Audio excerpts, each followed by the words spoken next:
चलेगी कांग्रेस की मनमानी, नहीं चलेगी, नहीं चलेगी, नहीं चलेगी कांग्रेस की मनमानी, नहीं चलेगी। अरे कोई इस मूर्ख बुद्धि को यह बात समझाओ कि मनमानी सरकार की होती है, विपक्ष की कोई मनमानी नहीं होती। कांग्रेस अपनी कहां पर मनमानी चला रही है भाई? कांग्रेस के लोग इस वीडियो को खुद देखकर सोच रहे हैं कि हमारी मनमानी कहां चल रही है, हमें खुद ही नहीं पता।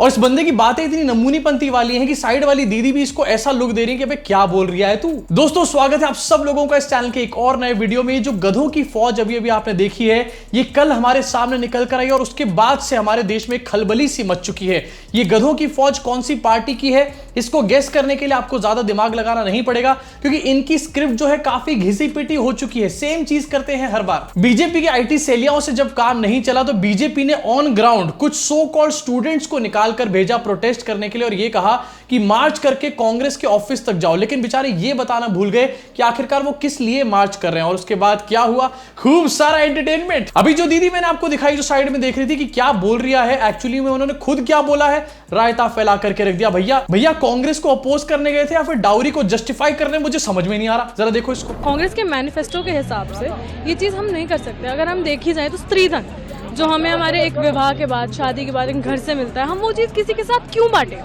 वो हम बचा कर रखते हैं अपने पास कि हम कल को जब समय की ज़रूरत पे हम बचा कर रखते हैं। जो स्त्री होती है वो घर में कभी यूज करने के लिए चीजें छुपा कर बचा कर रखती हैं। मैं उसे कैसे ऐसे किसी को दे दूं? दीदी एक्टिंग नहीं करनी है यहाँ पर। इनहेरिटेंस लॉ के अगेंस्ट ये लोग प्रोटेस्ट कर रहे हैं, लेकिन स्त्री धन की यहाँ पर बात करी जा रही है। अरे दीदी, स्त्री धन का महिलाओं की शादी से कुछ लेना देना नहीं है। जिसके बारे में तुम यहाँ पर बात कर रही हो उसको डाउरी कहते हैं। डाउरी इलीगल है हमारे देश में। यहाँ पर दीदी पता नहीं कौन सा ज्ञान दे रही है। अब वैसे ये लोग तो नमूनेपन की बात कर रहे हैं, लेकिन सोशल मीडिया पे लोग जो है कमीनेपन को नहीं छोड़ते हैं। इन दीदी का भी इंस्टाग्राम आईडी मांग रहे हैं। यार बताओ कैसे कैसे लोग हैं। यहां तक तो सिर्फ आपको मैंने ट्रेलर दिखाया था, अब मैं आपको असली फिल्म दिखाने वाला हूं, क्योंकि आज तक वालों ने जाकर एक ग्राउंड रिपोर्टिंग करी। यस, आज तक वाले ग्राउंड रिपोर्टिंग कर रहे हैं और मोदी जी के लोगों को एक्सपोज करने का काम कर रहे हैं। This itself is a very big sign. जी हां, बिल्कुल सही समझे। लेकिन इस एक्सपोज करने के बीच में ऐसे ऐसे जेम्स ऑफ नमूने निकलकर सामने आए। आपको क्या बताऊं, अपने स्क्रीन पर जरा पहली वीडियो को देखो। इसका मतलब क्या है? जो नशा लगा है, पहले लेंगे आपके वोट, फिर ले जाएंगे मंगलसूत्र और नोट, क्या मतलब है? सर अभी जो रिसेंट कांग्रेस का मैनिफेस्टो आया है, ये उससे रिलेटेड सारा हम अपोज कर रहे हैं। क्या है मैनिफेस्टो में? मैनिफेस्टो में अभी प्रॉपर तो हमें जानकारी नहीं है। अभी साथ साथ में थोड़ा। कहाँ से आए आप? हम गलगोटिया यूनिवर्सिटी, ग्रेटर गलगोटिया से आए। ओ मेरे भाई, कहां से आए हो, कहां से आए हो? मतलब भाड़े की भीड़ भी थोड़ी सी सिखाकर तो लेकर के आते। कांग्रेस के मैनिफेस्टो की वजह से हम कांग्रेस का विरोध कर रहे हैं। मैनिफेस्टो में क्या लिखा है ये हमने अभी ध्यान से नहीं पढ़ा है। तालियां हो जाए भैया। ये है व्हाट्सएप यूनिवर्सिटी के बालक। नहीं, एक्चुअली ये व्हाट्सएप यूनिवर्सिटी के नहीं, गलगोटिया यूनिवर्सिटी के बालक हैं। भाई साहब ने भी खुद बताया है, गलगोटिया यूनिवर्सिटी का जो अपना मालिक है, इन सबको भेजने के बाद उसकी ऐसी हालत होगी इस टाइम पर। और अगर आपको लग रहा है कि बात सिर्फ यहीं पर खत्म हो जाती है, तो गलगोटिया के और भी नमूने मैं आपको दिखाना चाहता हूं। जरा इसको भी देखिए अपनी स्क्रीन के ऊपर। बताइए क्या लिखा है? माँ बहनों के गहनों पर ना नजर झाड़ो। माँ बहनों के गहनों पर ना नजर झाड़ो। भाई क्या बोल रहा है ये? नजर गड़ाओ। नजर गड़ाओ। हाँ, ना नजर गड़ाओ को ना नजर झाड़ो बोल दिया। लेकिन जब जर्नलिस्ट भाई साहब ने इनको करेक्ट करने का काम किया तो एटीट्यूड देख रहे हो। हाँ हाँ, वही तो बोल रहा हूं। हाँ, हाँ, हाँ, हाँ। नारी शक्ति के क्रोध से खौफ। खौफ पूरा। इसका क्या मतलब है? जी, तो इसका मतलब है कि आप खौफ ना रखें। भाई साहब ने पूरा मतलब ही बदल करके रख दिया अपनी पूरी तख्ती का। लिखा हुआ है कि नारी शक्ति के क्रोध से खौफ खाओ। भाई साहब ने कह दिया कि खौफ खाने की कोई जरूरत नहीं है। मतलब जिस बात के लिए मोदी जी कांग्रेस को एलिज कर रहे हैं, वो बात यहाँ पर खुद ही मोदी जी के अपने बंदे बोल रहे हैं। यार क्या चल रहा है यार, सिखा के लाया करो प्लीज अमित मालवीर जी। अब ये तो दो चार कुछ नमूने मैंने आपको दिखाए निकाल करके, बस में भर करके बकायदा इनको दिल्ली लेकर के जाया गया था और इनसे प्रदर्शन कराया गया था। अब गलगोटिया की थोड़ी सी मैं आपको बात बताता हूँ। गलगोटिया जो है ग्रेटर नोएडा का एक काफी प्रसिद्ध कॉलेज है, और जिस जगह पे गलगोटिया कॉलेज है उसके आसपास कई दर्जन कॉलेज हैं। इनफैक्ट उस जगह को कॉलेजों की मंडी कहा जाता है लिटरली। अब वहां पर जो युवा है वो ज्यादातर बेरोजगार ही निकलते हैं, क्योंकि कहीं पर उनको जॉब्स नहीं मिलती हैं, क्योंकि उनकी रेपुटेशन ही इतनी अच्छी है उन कॉलेजेस की। अब बेरोजगार युवाओं का सबसे बड़ा भगवान कौन है? हमारे श्री श्री श्री 1008 बार भक्तों के पापुआ। तो इसलिए इन्हीं बेरोजगार भक्तों को उठा करके बस में ठूस करके एक प्रदर्शन करने के लिए लेकर आए गए, लेकिन स्क्रिप्ट नहीं दी। मोदी जी आप तो बिना स्क्रिप्ट के चल नहीं पाते हो, दो टेलीप्रॉम्प्टर लगा के ब्लर करते रहते हो। कम से कम अपने भक्तों को तो स्क्रिप्ट दे दिया करो यार। इनफैक्ट आपको दिखाना चाहता हूं एक और वीडियो में, जहां पर ये जर्नलिस्ट भाई साहब जो हैं ये लोगों से पूछने की कोशिश कर रहे थे कि क्यों आए हो, क्यों प्रदर्शन कर रहे हो। लोग बात नहीं करना चाह रहे हैं भाई, लोग इधर उधर बच के भाग रहे हैं। अब मतलब इस सब को देखने के बाद मैं आखिरकार क्या बोलूं। इनहेरिटेंस लॉ के ऊपर मोदी जी रोज रोज बात कर रहे हैं, रोज कह रहे रहे कि कांग्रेस इनहेरिटेंस लॉ लेकर के आ जाएगी, आपकी आधी संपत्ति छीन लेगी। उसके बावजूद भी मोदी के अपने भक्तों के भेजे में इतना गोबर भरा हुआ है कि ये बात नहीं घुस रही है मोदी जी की। अब सोचो, जब मोदी जी के अपने भक्तों को इनहेरिटेंस लॉ की बात समझ नहीं आ रही है तो आखिरकार वोट किस मुद्दे पर पड़ने वाला है दोस्तों? पुआ पुआ। अब जहां पर यह मुद्दा सोशल मीडिया पे काफी ज्यादा गरमाया हुआ और गलगोटिया कॉलेज की फालतू में यहां पर पब्लिसिटी हो चुकी है। गलगोटिया कॉलेज का मालिक भी रो रहा होगा कि क्यों इन गधों की फौज को मैंने यहां पर भेज दिया। वहीं एक और खबर थी जो बहुत ज्यादा कल ट्रेंड कर रही थी और ये थी हमारे दिल्ली के स्कूलों से रिलेटेड। कल एक बहुत बड़ी खबर निकलकर सामने आई जहां पर यह पता चला कि 100 स्कूल्स में, लगभग 100 स्कूल्स में एक ईमेल भेजा गया है और ये एक धमकी भरा ईमेल था जिसके बाद से काफी भगदड़ मच गई। डीपीएस स्कूल का सबसे पहले नाम यहां पर सामने आया, लेकिन उसके बाद पता चला कि 100 नहीं बल्कि 50 स्कूल थे दिल्ली एनसीआर के। काफी सारे पेरेंट्स जो हैं उनकी भी हालत काफी ज्यादा खराब हो गई थी। इनफैक्ट यार ये काफी ज्यादा टेंशन की बात है भी। सोचो आप अपने बच्चों को स्कूल में भेज रहे हो टेंशन फ्री होके कि बच्चा पढ़ने के लिए गया है, लेकिन वहां पर वो सेफ है कि नहीं है, अब तो इसके ऊपर क्वेश्चन खड़ा हो चुका है। मोदी जी कह रहे हैं कि टेररिज्म पूरी तरीके से खत्म हो चुका है। मोदी जी के 10 साल राज करने के बाद ऐसे ऐसे ईमेल सामने क्यों आ रहे हैं? अब इसी के अंदर एक काफी दिलचस्प इंटरेस्टिंग चीज सामने निकल करके आई। तेजिंदर पाल सिंह बग्गा ने, इसने चप्पल चोरी नहीं करी है, अब इसने एक ट्वीट करके डाला था, उसकी टाइमिंग को लेकर के कहा जा रहा है। तेजिंदर बग्गा ने एक ट्वीट किया था, इसमें लिखा था इसने कि लावारिस वस्तु को ना छुएं, उसमें बम हो सकता है, ऐसे विज्ञापन टीवी पे दोबारा देखने के लिए कांग्रेस को वोट करें। अब सौरभ भारद्वाज इसको कोट ट्वीट करके लिखते हैं, इसके टाइमिंग के ऊपर सवाल खड़ा करते हैं। कमाल का इत्तेफाक है, कल रात 12:50 पर ये डरा रहे थे, आज दिल्ली के बड़े बड़े स्कूलों में बम होने की झूठी अफवाह फैलाई गई है। मतलब मैं यहां पर कुछ नहीं बोल रहा, लेकिन सोशल मीडिया पे काफी सारे लोग यही बात बोल रहे हैं जो इस टाइम पर सौरभ भारद्वाज भी यहां पर बोल रहे हैं कि आखिरकार इसको पहले से कैसे पता था। वैसे मैं आपको यह भी याद दिलाना चाहूंगा कि 2019 के चुनाव से भी ठीक पहले क्या हुआ था। मैं याद नहीं दिलाऊंगा, आप खुद मुझे कमेंट सेक्शन में कमेंट करके बताओ कि क्या हुआ था ठीक पहले जिसको यूज करके मोदी जी चुनाव जीते थे। इसी के साथ आगे बढ़ना चाहूंगा और अब जरा बात करना चाहूंगा कोविशील्ड के बारे में। एस्ट्राजेनेका जिसने फॉर्मूला बनाया था जिसके ऊपर कोविशील्ड बनी थी वैक्सीन, अब एस्ट्राजेनेका ने इस बात को कबूला है यूके की कोर्ट में कि इस वैक्सीन के कुछ रेयर साइड इफेक्ट्स हो सकते हैं, जैसे कि ब्रेन स्ट्रोक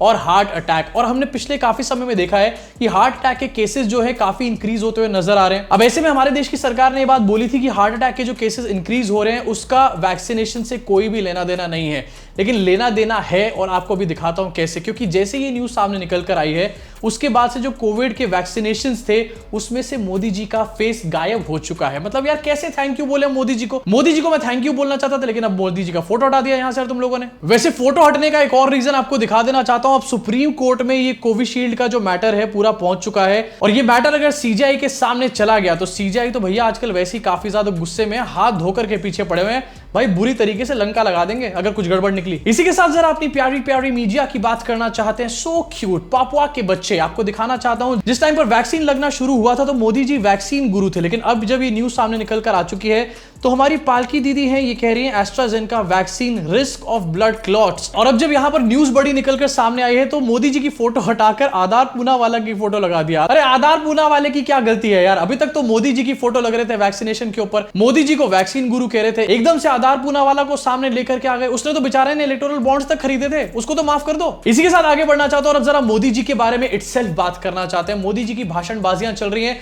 और अब मोदी जी ने बात करी है फेक न्यूज के बारे में। फेक न्यूज फेक वीडियोस को मत सर्कुलेट करो। दिस इज जस्ट लाइक कि ओसामा बिन लादेन एकदम से टेररिज्म को खत्म करने के लिए बात करना शुरू कर दे। जरा आपको एक बार सुनाना चाहता हूं कि क्या बोला है हमारे मोदी जी ने। कि लोकतंत्र की भलाई के लिए, देश में सुख शांति के लिए, देश की एकता के लिए कृपा करके जो भी फेक वीडियो निकलते हैं उनको हम एक्सपोज करें। ऐसे कोई भी वीडियो, कोई भी तस्वीर आपके व्हाट्सएप पे आए तो किसी सोशल मीडिया पर दिखे तो मेरा रिक्वेस्ट है पुलिस को जानकारी दे।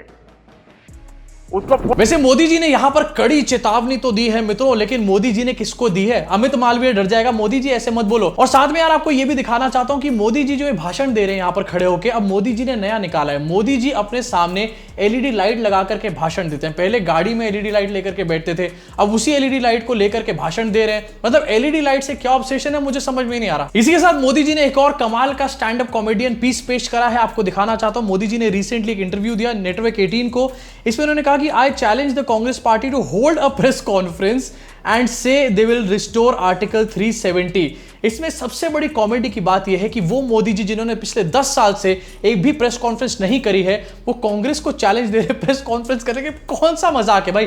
तन्मय भट्ट के जोक्स फेल हो जाएंगे मोदी जी के सामने, मैं बता रहा हूं। जाकिर खान के भी फेल हो जाएंगे। मोदी जी अगर आ गए स्टैंड अप कॉमेडी में, शो के टिकट्स जो है खटाखट बिक जाएंगे, 3 साल तक बुकिंग चलेगी। इनफैक्ट मेरे हिसाब से तो यार मोदी जी को पॉलिटिक्स छोड़कर स्टैंड अप कॉमेडी ज्वाइन कर लेनी चाहिए, कम से कम देश ही बच जाएगा। इसी के साथ आगे बढ़ना चाहता हूं क्योंकि इंटरव्यू का दौर चल रहा है और मोदी जी ने नेटवर्क 18 को इंटरव्यू दिया था। उसमें 3 लोग बैठे थे, 3 इंटरव्यूअर्स बैठे थे मोदी जी को इंटरव्यू करने के लिए। हालांकि क्वेश्चंस को देखकर ऐसा लग रहा था कि कोई रिश्ता मांगने यहां पर आए हैं ससुर दामाद यहां पर, लेकिन इसी फॉर्मेट के तर्ज पे एक और इंटरव्यू मोदी जी का आने वाला है, आपकी स्क्रीन पर आपको नजर आएगा। अब 3 नहीं बल्कि 1 2 3 4 5 6 इंटरव्यूअर्स जो है मोदी जी का इंटरव्यू ले रहे हैं भाई।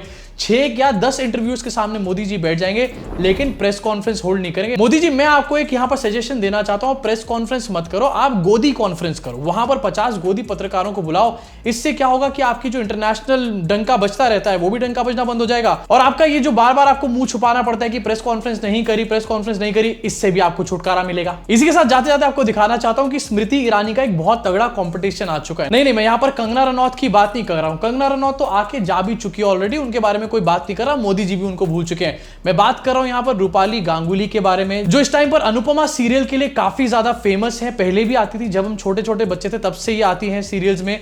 अब ये भी भारतीय जनता पार्टी में शामिल हो चुकी है। और मैं क्यों कह रहा हूं कि ये कंपटीशन देंगी बहुत तगड़ा, बात सुनो जरा एक बार। एक नागरिक के नाते ही सही, लेकिन हम सबको इसमें सहभागी होना चाहिए। और